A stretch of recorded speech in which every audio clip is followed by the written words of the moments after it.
Who's your commander? Good luck. Equip. Move to combat. Resolves. Now, before you attack Does me, anyone have an answer? well played. Good game. Hello Magic players, this is DJ and you're watching the Jumbo Commander YouTube channel. I have more Commander 2019 action, and this is Anje Falconwrath, quite possibly the most competitive commander from this set. Anje Falconwrath is 1 black-red for a 1/3 legendary vampire. Anje has haste, and you can tap her, discard a card to draw a card. And whenever you discard a card, if it has madness, untap Anje Falconwrath. So what makes Anje so good? Well, let's break her down. The first thing is that she comes down early. Just 3 CMC is a very low casting cost commander. Having haste means that she's even faster than a lot of other commanders. But she doesn't hit really hard, she's more of a utility commander. Rummaging is traditionally not the best of abilities. I wouldn't have a commander that just rummages. Although the Reanimator potential in this deck could be really strong. But it's that third thing. Whenever you discard a card, if it has madness, untap Anje Falconwrath. And that means that we can create a draw engine with Anje really powerfully. And truly, this can actually come together to be a very competitive deck. And so I want to explore madness in detail. I want to look at how we can make this a super competitive deck, and then also how we can make it something else. And so the first thing I want to do is thank you to Chris Mal, who turned me on to this competitive version of Anje. Chris is a patron of mine, so if you're interested in joining that, it's patreon.com/jumbocommander. But let's start off with analyzing madness, because madness is actually a very tricky ability. If we looked at it before C19 came out, well, let's take a look at 2 classic madness cards and analyze what it means for our format. Reckless Worm and Fiery Temper. These were great madness cards, but when you look at them through the lens of Commander, they kind of stink. Actually, they really stink. Reckless Worm is a 3 mana 4/4 trample if we happen to wonderfully madness into it. Yeah, that's not great. This 4/4 worm just doesn't cut it in our format. Same thing with Fiery Temper. It's a lightning bolt if we just happen to jump through some hoops. Again, that's just not good enough. And the reason why is because madness was built for the limited format. It was built, for something a little bit different. It wasn't a big splashy effect where you could put huge things onto the battlefield. It was fast and efficient, and often you'd land an early vampire and really curve out faster than your opponent with gaining some value along the way. I mean, it's a very, very fun thing to play, but it doesn't translate well to Commander because by its nature, it just cheated the mana curve a little bit. It didn't have these big bombs that would enter the battlefield earlier.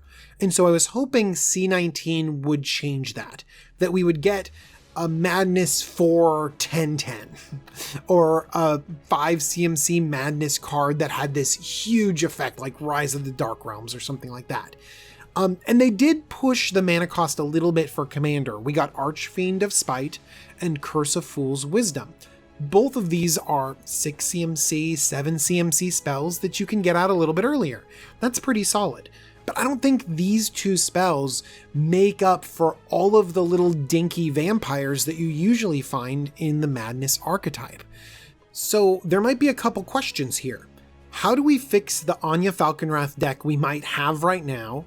And how on earth is this one of the most competitive commanders in a long time? And I'm going to answer both of them. First thing I want you to understand is how Anje can be super powerful. Basically, the rummage ability on Anje, that's the discard a card, draw a card. If you discard a card that had madness, you could untap Anje. Well, that's very, very good. You don't have to cast the madness card. In fact, you shouldn't be casting that madness card too often. You should really just use Anje to churn through a large portion of your deck. It turns every madness card into a better Street Wraith or Gitaxian Probe. And these are cards that are used in competitive decks to improve consistency and to honestly reduce your deck size. 100 card singleton is a lot of variance. And so if we can make it, I don't know, 50 card singleton because every madness card draws us into something else, then we have a huge advantage over our opponents. And that's what competitive Anja is trying to do. It's trying to race through their cards, rip through every madness card until you assemble a simple, powerful, and super fast combo. Goldfishing this deck, you can kill people pretty regularly on turn 3. So when we start making this deck, we're just going to throw in literally every madness card we can. Alright, I need to actually check this out. Let's use Scryfall to see exactly how many black and red madness cards we can find in Magic. And we've got 45 cards available. Now we have to subtract a few cards like Anja herself and things like Silver Bordered Blast from the Past or Brink of Madness, which don't actually have madness. But most of these 45 will be able to be included in our deck and let us streamline everything, because these are cards that we can pitch for free and replace with something a little bit more relevant. Now, with our deck full of about 40 different cards, we can start filling in the other pieces. One thing that we can do is churn through our deck with madness cards and then get them all back again to then discard again with Anja. Restless Dreams and Shadow of the Grave. They both let you return cards from your graveyard back to your hand, and this is just more discard fodder for your commander. You can do something similar with Garna the Bloodflame if you're less competitive. Garna costing 5 CMC is just way too much for the competitive version of this deck. But you might be asking yourself, what on earth are we racing towards? We're churning through our deck looking for what? Well, I said Anja was a really powerful Reanimator general, and that's still true. So we're racing towards a Reanimator win condition in World Gorger Dragon. World Gorger Dragon is a big old dragon, but it has an interesting mechanic attached to it. When it enters the battlefield, exile all other permanents you control. That's crazy. It exiles all your lands, it exiles everything. But if you combine this with an enchantment that returns World Gorger Dragon to the battlefield, it creates a loop. World Gorger Dragon comes onto the battlefield with, say, Animate Dead attached to it. And then you have a ridiculous scenario of World Gorger Dragon being reanimated back onto the battlefield, and then immediately exiling the thing reanimating it, sending itself back to the graveyard, but then bringing back the enchantment that reanimated it, only to return it back to the battlefield again, exiling the enchantment, sending it to the graveyard, enchantment comes back, pulling it back out of the graveyard, it creates a loop. And the whole time this loop is going on, everything is getting exiled, not just this critical enchantment. And so you can start floating mana in between these World Gorger coming in and out and in and out. And so it generates infinite mana and infinite enter the battlefield effects if you have other creatures on the battlefield. So if everything is leaving the battlefield and coming back, including your lands, all it will take is a single land, Sun-Scorched Desert, to win the game, because when it enters the battlefield, it'll deal 1 damage to target player, and you can infinitely flicker that World Gorger Dragon in and out. But more reliably than that, we can start using that infinite mana to kill someone. There's Cut to Ribbons. The reason why I like Cut to Ribbons is because it can be cast from your graveyard, and we have a lot of natural ways to send things to the graveyard. Rummaging, looting, wheels, all sorts of stuff. And then we also have a win condition that's also a madness card. Avacyn's Judgment. With infinite mana, you just do all of the damage to everything possible. So we've already made racing to this win condition a little bit more likely by being able to get rid of all the madness cards that we run into. Every madness card just gets pitched and we draw another card because of our great general. But also we have tons of redundancy in tutors like Demonic Tutor. It's just the staple of competitive tutors. But because this is a graveyard strategy, we can also employ tutors like Entomb or Gamble.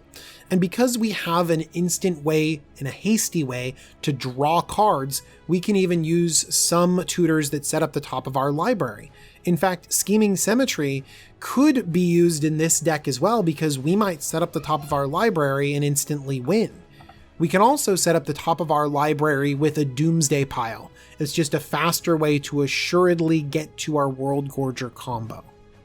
The mana base for this deck is simple. It's every land that enters the battlefield untapped because this is a race. We want to get Anja out and start going towards this combo as fast as possible.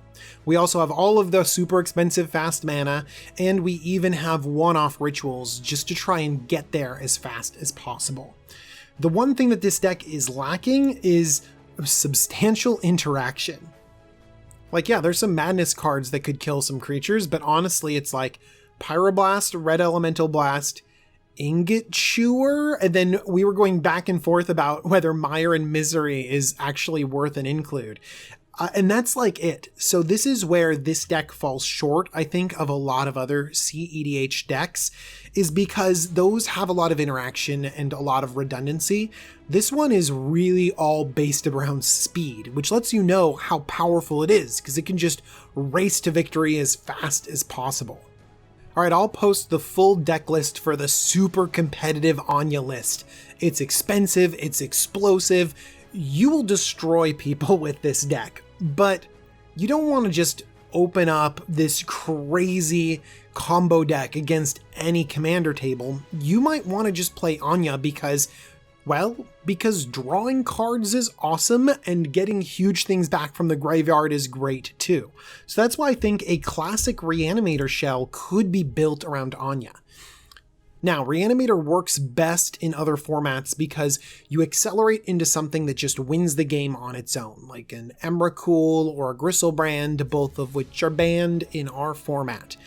Ultimately, I don't know if we can get quite a big enough creature to close out the game, so we might need to rely on multiple creatures. And also creatures that disrupt the game enough so that you can actually close out the game over several turns. Sheoldred Whispering One disrupts your opponent's plays and also encourages your strategy so that you can reach a critical mass of creatures to close out the game. Archfiend of Ifnir combines with Anja to be able to control the board while smashing into the air, and Sire of Insanity, well, it just rips everyone's hand apart. Man, people hate playing against Sire of Insanity, but honestly, you're utilizing your graveyard more than the average opponent, and so you should be happy having everyone be hellbent. You're also going to want to look for big plays, not just getting one creature back, but multiple creatures back, or multiple cards out of a single big fatty. Vilis Broker of Blood is a bunch of card draw on a single demon, and that can make sure that you stay in the game as you're smashing people for 8, and Living Death can return multiple creatures to the battlefield. Yeah, we need more than just one powerful creature to close out this game. There have also been lots of powerful strategies formed around looping certain creatures. Kakusho and Grey Merchant are two famous ones. If you have consistent reanimation, then these two will close out the game really quickly. And finally, I already mentioned the World Gorger combo, but there are more combos if you'd like. Necrotic Ooze can be on the battlefield, and if you happen to ditch Phyrexian Devourer and Walking Ballista, then you can machine gun down the entire table. And then there's the classic Kiki Jiki and Zealous Conscripts combo. Both of these can be cast, or they can be reanimated from the graveyard. Honestly, Anja gives you the flexibility of using your hand and your graveyard and churning through your library together. Another way to close out a game in a Reanimator strategy is to be explosive. You can ditch Anger into your graveyard to draw another card, but then your big creatures end up hitting faster. And then I really like the combo of Filth with Urborg Tomb of Yawgmoth. Filth, if it's in your graveyard and you control a swamp, give all of your creatures Swamp Walk. Urborg gives everyone swamps. I love the idea of playing a bunch of big creatures and then suddenly they have haste and Swamp Walk, they're unblockable, and your opponents just can't do anything while you turn your big team sideways. One of the advantages of this Reanimator deck is that you have more tools available in your toolbox. You can run some board wipes, some interaction, a Chaos Warp, a kill spell here and there, all sorts of stuff, because your win conditions come in the form of big creatures, which are great, you can still cast them, and ways to cheat them into play. That frees up room for interaction and customizable deck building. So far I've laid out two different decks for you. One of them is hyper competitive, churn through your deck, rush to World Gorger, win the game. I laid out another one where it's more of a classic Reanimator. Get your favorite big creatures, quickly and efficiently throw them into the graveyard, bring them out even faster, and then suddenly your opponents have to deal with big creatures, and then eventually you'll be able to cast them from your hand. But that's just a pretty classic, hey, I got big stuff strategy. It feels like a lot of other Commander games. And there's not very much madness in that deck. In fact, the first deck didn't have much madness in it either. You're just supposed to discard every madness card you run across. I think I want to form a hybrid deck. One that's a little bit of combo, but not so much. I'm imagining this deck. Anja, filled with every madness card, and sure, we're gonna churn through our deck and throw all of those madness creatures into the graveyard, but then what are we gonna do? We're gonna cast an Embodiment of Agonies. 1 black for a, well, huge flying death touch. Right now it's only a 0/0, but it will enter the battlefield with so many +1/+1 counters, because you're just gonna ditch your whole hand into your graveyard and you're gonna have this 12/12 flying huge thing smashing in on turn 4. Yeah, people are going to just get trampled by this thing. Oh, it's going to be so great. Or how about this? Let's get another aggressive creature onto the battlefield. For just 3 mana as well, we have Graveblade Marauder. It's a 1/4 human warrior with death touch, but when it deals combat damage to a player, that player loses life equal to the number of creature cards in your graveyard. We just set up a scenario where we're dumping all those madness creatures into our graveyard, and then we're poking in for 1 and people are taking huge hits of damage. Boom, 12 damage, 14 damage, as we keep rummaging creatures into our graveyard and smashing our opponents. But there's more. Immortal Coil is a 2 black artifact, and you can tap it and remove 2 cards in your graveyard from the game to draw a card. That's just solid card draw. Maybe we're removing some excess lands we happen to rummage away, or a madness spell instead of a creature. But then, if damage would be dealt to you, prevent that damage. Remove a card in your graveyard from the game for each 1 damage prevented this way. When there are no cards in your graveyard, you lose the game. Okay, so this is all in on ditching things in the graveyard. And if you want to play a fun deck where you are living on the edge, Immortal Coil is probably gonna kill you at least once, but it's gonna be hilarious. All right, I got a better enchantment for you. This is an enchant world called Tombstone Stairwell. 2 black for an enchant world with a cumulative upkeep of 1 and a black. But you're gonna wanna keep this around because during each upkeep, each player, so this works for your opponents too. Basically, they look at how many creature cards they have in their graveyard, and then they put that many 2/2 hasty zombies into play. Do you know how many creatures you're gonna have in your graveyard? A ton. So you're just gonna flood the battlefield with 2/2 zombies and just start swinging in at opponents and just kill them over 1 or 2 turns with this massive hasty zombie army out of nowhere. Oh my gosh, I love janky old cards that can just turn into powerhouses if the deck is just right. All right, so what did we learn about Anja Falconwrath? Well, she's powerful. Low CMC, haste, draw a card, discard a card. Being able to redo that over and over and over again, it means that we can make the most amazing and competitive glass cannon combo deck that we have seen. I don't know if this is going to be the best ever because it's so easily disrupted. You don't have the color combinations to be able to protect your combo as well as others. But man, is it just fast. Okay. But Anja can go even deeper. Let's say you're not that competitive and you just want something powerful. Well, Anja can be that Reanimator general, pitching things in the graveyard, providing tons of value as you reanimate huge relevant creatures, and over many turns, you just beat your opponents down and always gain value with having rummage at your disposal. And then finally, what can we do? We can fill a deck full of madness cards and combo out in a slightly jankier way. making huge demons, attacking with warriors that drain our opponents, or making an army of hasty zombies. We get tons of value out of our graveyard in all versions of this deck. And so, what version of Anja will you be building? And if you want to build any of these versions, click on the link in the description and that'll take you to tcgplayer.com. If you click on those links and you buy stuff, you help out the Jumbo Commander YouTube channel. So thank you. You can also check out what my patron Chris Mel did for his competitive version of this deck. I think it's really cool. And I also want to thank my other patrons. If you want to become a patron, patreon.com/jumbocommander.